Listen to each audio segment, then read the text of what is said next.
السلام علیکم ورحمۃ اللہ وبرکاتہ۔ اعوذ باللہ من الشیطان الرجیم، بسم اللہ الرحمن الرحیم۔ وَلَقَدْ بَعَثْنَا فِي كُلِّ أُمَّةٍ رَسُولًا أَنِ اعْبُدُوا اللَّهَ وَاجْتَنِبُوا الطَّاغُوتَ فَمِنْهُمْ مَنْ هَدَى اللَّهُ وَمِنْهُمْ مَنْ حَقَّتْ عَلَيْهِ الضَّلَالَةُ فَسِيرُوا فِي الْأَرْضِ فَانظُرُوا كَيْفَ كَانَ عَاقِبَةُ الْمُكَذِّبِينَ إن تحرص على هداهم فإن الله لا يهدي من يضل وما لهم من ناصرين۔ اور ہم نے ہر امت میں ایک رسول بھیجا جو انہیں یہی حکم دیتا تھا کہ اللہ کی عبادت کرو اور طاغوت سے بچو۔ پھر کچھ ایسے لوگ تھے جنہیں اللہ نے ہدایت دے دی، اور کچھ ایسے تھے جن پر گمراہی ثابت ہو گئی۔ سو تم زمین میں چل پھر کر دیکھ لو کہ جھٹلانے والے لوگوں کا کیا انجام ہوا۔ ایسے لوگوں کی ہدایت کے لیے محمد صلی اللہ علیہ وسلم اب چاہے کتنی خواہش کریں، اللہ جسے گمراہ کر دے اسے کوئی راہ نہیں دکھا سکتا اور اس کا کوئی مددگار بھی نہیں ہوتا۔ محترم سامعین اکرام، سورۃ النحل سورہ نمبر 16 اور اسی سورت سے بھی آپ کے سامنے آیت نمبر 36 اور 37 یہ دو آیات تلاوت کی گئیں، اور دونوں آیتوں کا ترجمہ بھی بفضل اللہ، باذن اللہ، بتوفیق اللہ آپ تمام کی خدمت میں پیش کیا گیا۔ سامعین اکرام، جیسا کہ کل کے درس میں اس سے پہلی جو آیت کریمہ ہے اس کی تفسیر میں ہم نے آپ کے سامنے واضح کیا تھا کہ جو لوگ مشرک ہوتے ہیں، منافق ہوتے ہیں، جو لوگ فاسق و فاجر ہوتے ہیں، نافرمان ہوتے ہیں، اللہ اور اس کے رسول کے حکموں کے باغی ہوتے ہیں، وہ عموماً لوگوں کے سامنے یہ عذر پیش کرتے ہیں کہ دیکھو بھائی، ہم تو اللہ کے بندے ہیں، اللہ اگر چاہتا تو نہ ہی ہم شرک کرتے اور نہ ہی ہمارے باپ دادا۔ اللہ کی چاہت ہے، ہم لوگ شرک کر رہے ہیں، لوگوں کو مغالطہ دینے کے لیے اپنی نفسانی خواہش کو وہ خود پورا کر رہے ہیں، اور بلیم اللہ تبارک و تعالیٰ پر ڈالنے کے لیے لوگ ایسا کہتے ہیں۔ تو اس کا ایک جواب کل آپ کے سامنے پیش کیا گیا تھا۔ ابھی جو آیت کریمہ ہے، آیت نمبر 36، اس میں اللہ تبارک و تعالیٰ نے اسی شبہ کا ازالہ فرمایا ہے۔ اللہ نے فرمایا کہ وَلَقَدْ بَعَثْنَا فِي كُلِّ أُمَّةٍ رَسُولًا أَنِ اعْبُدُوا اللَّهَ وَاجْتَنِبُوا الطَّاغُوتَ۔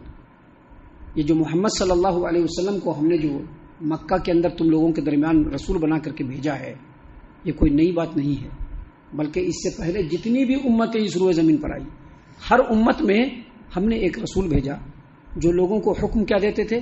لوگوں کو حکم یہ دیتے تھے کہ اللہ کی عبادت کرو اور طاغوت سے بچو۔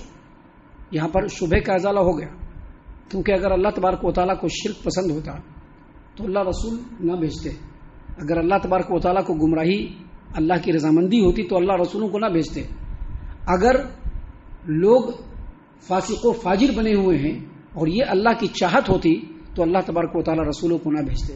رسولوں کو بھیجا کس لیے؟ تاکہ لوگوں کو ہدایت کا رستہ دکھائے اور گمراہی سے بچائے۔ اسی لیے اللہ تبارک و تعالیٰ نے اس آیت کریمہ میں بیان فرمایا کہ لوگوں وَلَقَدْ بَعَثْنَا فِي كُلِّ أُمَّةٍ رَسُولًا أَنِ اعْبُدُوا اللَّهَ وَاجْتَنِبُوا الطَّاغُوتَ۔ ہم نے ہر امت میں رسول کو بھیجا، اور رسول کا کام ہی یہی تھا کہ وہ لوگوں کو حکم دیتے تھے کہ ایک اللہ کی بندگی کرنا ہے، ایک اللہ کی بندگی کرنا ہے۔ عبادت کا مطلب ہوتا ہے اصل میں بندگی۔ ابھی ہم لوگوں کی نظر میں جب عبادت کی بات آتی ہے تو ہم لوگ یہ سمجھتے ہیں کہ عبادت کا مطلب ہے کہ 5 وقت آ کر کے نماز پڑھ لیا، عبادت کا مطلب ہے کہ روزہ رکھ لیا، عبادت کا مطلب ہے کہ زکوٰۃ دے دیا، عبادت کا مطلب ہے کہ حج کر لیے۔ یقیناً یہ عبادت ہے، لیکن اصل میں عبادت یہ ہے کہ انسان کی پوری زندگی اللہ تبارک و تعالیٰ کے حکم کے زیر فرمان ہو۔ جیسا اللہ نے زندگی گزارنے کے لیے کہا ہے ویسی زندگی گزرے، جیسا اللہ تبارک و تعالیٰ نے گھروں میں رہنے کے لیے کہا ہے ویسا گھروں میں رہنا ہے، جیسا اللہ تبارک و تعالیٰ نے بزنس و بیپار کرنے کے لیے کہا ہے اس طرح سے بزنس و بیپار کرنا، جیسا اللہ تبارک و تعالیٰ نے وضع قطع بنانے کے لیے کہا ہے ویسا وضع قطع رکھنا، جیسا اللہ تبارک و تعالیٰ نے نیتوں کو صاف اور اخلاص کے ساتھ رکھنے کے لیے کہا ہے ویسا رکھنا، تب جا کر کے اللہ کی عبادت ہوتی ہے۔ یاد رکھیے، یہاں پر اللہ تبارک و تعالیٰ کا یہ فرمانا کہ ہم نے ہر امت میں رسول بھیجا، اور رسول کا کام کیا تھا کہ وہ لوگوں کو حکم دے کہ اللہ کی بندگی کرو اور طاغوت سے بچو۔ یہ جو طاغوت کا لفظ ہے نا، یہ بہت اہم ترین لفظ ہے۔ عقیدے کے باب میں طاغوت کے لفظ کو بہت اہمیت حاصل ہے۔ کیوں؟ کیونکہ طاغوت جو ایک لفظ ہے اس کا معنی بڑا وسیع ہے۔ ابھی اس مختصر سے درس میں پورا وسعت کے ساتھ ہم معنی بیان نہیں کریں گے، لیکن اتنا ضرور بتلا دیں گے کہ سمجھ میں آ جائے کہ طاغوت کس کو کہتے ہیں۔ طاغوت سے مراد ہر وہ چیز، ہر وہ شے، ہر وہ انسان، ہر وہ ادارہ، ہر وہ سنستھا، ہر وہ حکومت، ہر وہ مملکت، ہر وہ بادشاہت جس کو اللہ کے مقابلے میں لا کر کے کھڑا کر دیا جائے۔ اللہ کے مقابلے میں جس کو کھڑا کیجیے گا وہ طاغوت ہے، کیونکہ کوئی آدمی ہے، کوئی ادارہ ہے، کوئی حکومت ہے، کوئی بادشاہت ہے، کوئی مملکت ہے، کوئی بادشاہ ہے، اگر وہ اللہ کا بھی نافرمان ہو اور لوگ مجبور ہوں کہ ہم اس کی فرما برداری کریں تو سمجھ لیجیے کہ وہ طاغوت ہے، کیونکہ ایسا آدمی، ایسا ادارہ، ایسی بادشاہت، ایسی مملکت، ایسی سنستھا، ایسا بادشاہ اصل میں اللہ کا باغی ہوتا ہے۔ وہ خود بھی اللہ کے حکموں پر عمل نہیں کرے گا اور لوگوں کو اس بات پر بھی مجبور کرے گا کہ اس کی فرما برداری کرے، اپنے زیر اثر لوگوں کو اللہ کے حکم سے ہٹا کر کے اپنے حکم پر لگائے گا، یہی طاغوت ہے۔ بہت ہی باریک بات ہے جس کو ہم نے آپ کے سامنے بیان کیا ہے۔ محترم سامعین اکرام، ایک آدمی ہے جو اللہ کے حکم کو بھی جان رہا ہے کہ یہ اللہ کا حکم ہے اور اس کو کرنا چاہیے، اللہ کے حکم کو سائڈ لگا کر کے اپنے نفس کی پیروی کرنا شروع کر دے تو اس کا نفس بھی طاغوت ہے۔ آپ جب طاغوت کا ترجمہ دیکھیں گے، مترجمین جنہوں نے قرآن کریم کا ترجمہ کیا ہے، آپ طاغوت کا ترجمہ دیکھیں گے تو بعض لوگوں نے کہا ہے کہ بتوں کی عبادت سے بچو، اور بعض لوگوں نے کہا ہے کہ شیطان کی عبادت سے بچو، چونکہ شیطان کا بھی یہی کام ہوتا ہے کہ اللہ کے حکم سے ہٹانا ہے اور گمراہی پر لگانا ہے، اللہ کے حکم سے ہٹانا ہے، اپنی پیروی میں لگانا ہے، اس لیے شیطان بھی طاغوت ہے۔ ایک انسان، میں نے بھی بتلایا کہ اللہ کے حکم کو چھوڑ کر اپنے نفس کی چاہتوں کے پیچھے پڑے گا، نفس کا اتباع کرنا شروع کر دے گا تو اس کا نفس بھی طاغوت ہے۔ اللہ تبارک و تعالیٰ نے یہاں پر اسی بات کو بیان فرمایا ہے، اور اللہ کو چھوڑ کر کے جس کی بھی پیروی کرنا انسان شروع کر دے وہ بت ہے۔ اس لیے اللہ تبارک و تعالیٰ نے فرمایا کہ لوگوں، ہم نے ہر امت میں رسول بھیجا جس کا کام یہی تھا کہ اللہ کی بندگی کرو اور طاغوت سے بچو، یعنی تمہاری زندگی کا ہر شعبہ اللہ کے حکم کے مطابق چلنا چاہیے۔ تمہارا رہن سہن، تمہارا پہناوا اوڑھاوا، تمہارا اٹھنا بیٹھنا، تمہارا کلچر، تمہاری نیت، تمہارے سماج و معاشرے میں تمہارے معاملات، تمہارا لین دین، تمہارا ہر اسٹیپ اللہ تبارک و تعالیٰ کی بندگی میں گزرے۔ رسولوں نے اسی بات کا حکم دیا ہے۔ سامعین کرام، اتنی بات بیان کرنے کے بعد اللہ نے آگے مزید کہا، اور یہ مشرکین مکہ کے لیے صرف نہیں ہے بلکہ ہم تمام لوگوں کے لیے ہے۔ اللہ نے کہا فَمِنْهُمْ مَنْ هَدَى اللَّهُ وَمِنْهُمْ مَنْ حَقَّتْ عَلَيْهِ الضَّلَالَةُ فَسِيرُوا فِي الْأَرْضِ فَانظُرُوا كَيْفَ كَانَ عَاقِبَةُ الْمُكَذِّبِينَ۔ جب رسول آئے اور رسولوں نے لوگوں کو اللہ تبارک و تعالیٰ کی طرف بلایا تو کچھ لوگوں کو اللہ نے ہدایت دی اور کچھ لوگوں کے اوپر گمراہی ثابت ہو گئی، لہذا لوگوں تم زمین میں چل پھر کر کے دیکھ لو کہ جھٹلانے والوں کا کیا انجام ہوا۔ اس کا مطلب، اس آیت کریمہ کے اس ٹکڑے کا مطلب اور اس کی تفسیر یہ ہے کہ اللہ تبارک و تعالیٰ یہاں پر مشرکین مکہ کو دعوت دے رہا ہے اور تمام انسانوں کو دعوت دے رہا ہے کہ جب بھی اس روئے زمین پر ہم نے رسولوں کو بھیجا اور رسول نے جب اپنی دعوت لوگوں کے سامنے رکھی کہ اللہ کی عبادت کرو اور میری فرما برداری کرو، تو لوگ دو حصوں میں بٹ گئے، ہمیشہ دو حصوں میں بٹ گئے۔ کچھ لوگوں کی ایسی جماعت تھی جنہوں نے رسول کی بات کو مان لیا اور رسول کی پیروی کرنا شروع کر دیے، اور کچھ لوگ ایسے تھے جنہوں نے رسول کی بات کو سرے سے رد کر دیا، انکار کر دیا، کہا کہ ہم رسول کی بات نہیں مانیں گے، جیسے ہم کرتے چلے آ رہے ہیں ویسے کرتے چلے آئیں گے۔ اللہ تبارک و تعالیٰ یہاں پر فرما رہا ہے کہ تم تاریخ کو بھی چھوڑ دو، تاریخ کے اندر جو بات بتائی گئی ہے اس پر تم بھروسہ مت کرو، اور لوگوں کی سنی سنائی بات پر بھی اعتماد مت کرو، تم چل کر کے جاؤ۔